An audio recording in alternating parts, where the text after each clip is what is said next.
ആദ്യ രാത്രി എന്റെ പൊന്നുമോള് ഒരു 12:30 മണിയാ പെണ്ണീറ്റ് നോക്കിയപ്പോ ഇവനെ ബെഡ്റൂമിൽ കാണാനില്ല. അവളെവിടെയൊക്കെ നോക്കിയെന്നറിയാമോ? അവസാനം അടുക്കള വാതിൽ തുറന്നപ്പോ ഒരു സൗണ്ട്. അയ്യോ, എന്റെ മോള് നോക്കിയപ്പോ ഇവ അമ്മിക്കല്ലിട്ട് ഉരയ്ക്കുവാ.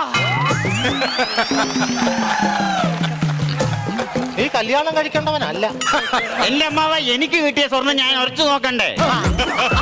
അതിനകത്തിലാണോ ബോധമുണ്ടോ? ഇല്ല, ഞാനെപ്പോ ഉറയ്ക്കണം. സ്വർണ്ണം വരച്ചു നോക്കിയ സ്വർണ്ണം. എന്നിട്ട് മുമ്പ് എന്റെ കുഞ്ഞിന് അസുഖം ഉണ്ടെന്ന്. അസുഖം കൊണ്ട് ഇല്ലെങ്കിൽ എനിക്ക് അത്ര സ്ഥിരത തരത്തില്ലല്ലോ. എന്റെ അമ്മാവ, ഞാൻ പറയട്ടെ, അന്ന് ആദ്യ രാത്രി ഞാനൊരു 10 മണിയായപ്പോ ഞാൻ ആർച്ചക്കുട്ടി നീ ഉറങ്ങുവാണോ? ചേട്ടാ ഞാൻ ഉറങ്ങുവാ. ഞാനൊരു 2 മണിയായപ്പം ചെന്നപ്പം ചോദിച്ചു, ആർച്ചക്കുട്ടി നീ ഉറങ്ങുവാ? ഇല്ല ചേട്ടാ, ഞാൻ ഉറങ്ങിയില്ലെന്ന് പറഞ്ഞു. ഇല്ല, നേരം വെളുത്തൊരു 6 മണിയായപ്പം ചെന്നപ്പോൾ ഞാൻ ചോദിച്ചു, ആർച്ചക്കുട്ടി നീ ഉറങ്ങുവാ? ചേട്ടാ ഞാൻ ഉറങ്ങുമല്ലെന്നു. അപ്പൊ അതിന്റെ അകത്ത് എന്തെങ്കിലും പ്രശ്നമില്ലേ? എന്താ പ്രശ്നം? അവക്ക് ഉറക്കമില്ലായിരിക്കും.